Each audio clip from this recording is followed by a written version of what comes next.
Bien, maintenant, deuxième tutoriel, savoir insérer une image dans GeoGebra et réussir à tracer quelque chose dessus. En l'occurrence, pour nous, un cercle, même un disque, puisqu'on voudrait que ce disque soit plein. Alors, en fait, c'est très simple. Tout est déjà prêt pour que ça fonctionne avec GeoGebra. Vous ouvrez votre fenêtre GeoGebra. Vous allez dans le menu qui s'appelle ABC. Il y a un petit menu déroulant et il y a Insérer une image. Donc pour insérer l'image, vous cliquez dessus et ensuite vous suivez le chemin qui mène jusqu'à l'image. Alors je ne sais pas exactement où sera stockée l'image, c'est votre enseignant qui va vous expliquer le chemin à suivre. Donc insérer l'image. Moi cette image elle est sur le bureau, je double-clique dessus, l'image apparaît. Par défaut elle se met un peu n'importe où. Nous on voudrait avoir quelque chose qui nous permette de retrouver nos repères, sans mauvais jeu de mots d'ailleurs. Donc le repère que vous avez déjà utilisé tout à l'heure pour abscisse et ordonnées, c'était un repère en X ici et en Y ici. Donc vous choisissez la façon dont vous mettez votre image, c'est-à-dire vous allez choisir les dimensions qui vous paraissent le plus naturelles dans GeoGebra. Ça va certainement correspondre à ce que vous avez choisi comme unité sur votre graphique. Et pour ce faire, moi je vais par exemple décider que, je sais pas moi, que ça doit faire 10 cm de long. C'est-à-dire que je voudrais que mon image, elle se place ici entre l'origine 0 et la graduation 10 qu'on devine derrière. Et bien c'est très facile. En fait, par défaut, vous avez des points qui sont les points gauche, points droit du bas. Et bien il suffit de donner leurs coordonnées. Donc le point de départ, le point A, pour moi je veux que ce soit le point 0, 0. Attention avec GeoGebra, on ne met pas point virgule, on met virgule. Donc 0,0. Je valide, le premier coin a bougé, et le deuxième coin, j'ai dit que je le voulais en 10 sur l'axe des abscisses, même travail, je double-clique pour avoir accès aux coordonnées du point,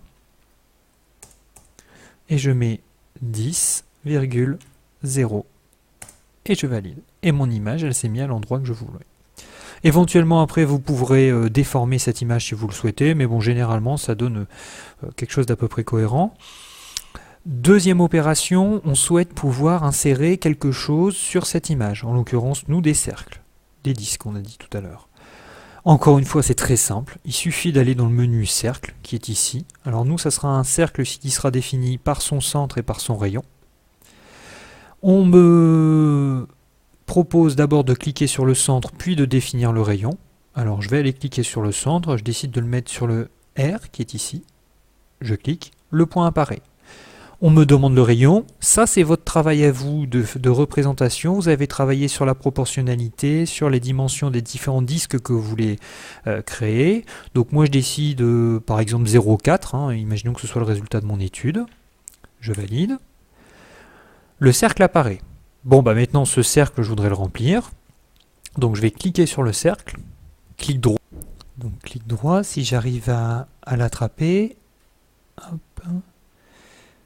Donc vous voyez, c'est bien le cercle. Si vous avez mal cliqué sur le cercle, en fait, vous n'obtiendrez pas cette fenêtre-là, et à ce moment-là, il faut recommencer.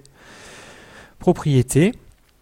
Et en fait, il faut travailler sur l'opacité. Ici, mon cercle, il est transparent, c'est-à-dire que je vois ce qui est derrière. En fait, c'est mon disque qui est transparent. Et moi, ce que je veux, c'est le remplir. Alors, je vais choisir une jolie couleur. Un rouge bien vif. Je mets l'opacité à son maximum de façon à ce que ça remplisse l'intégralité et que ça couvre l'image du fond. Voilà, je ferme, et puis ce centre en fait j'en ai plus besoin, c'était juste un point de construction. Il me suffit juste de cliquer sur le nom du centre, sur le petit point qui est à gauche, une seule fois, et voilà, ça a disparu. J'ai obtenu le point de la taille souhaitée, et ensuite sur le même principe je peux continuer à placer tout un tas de points sur mon image. Bon courage pour la suite.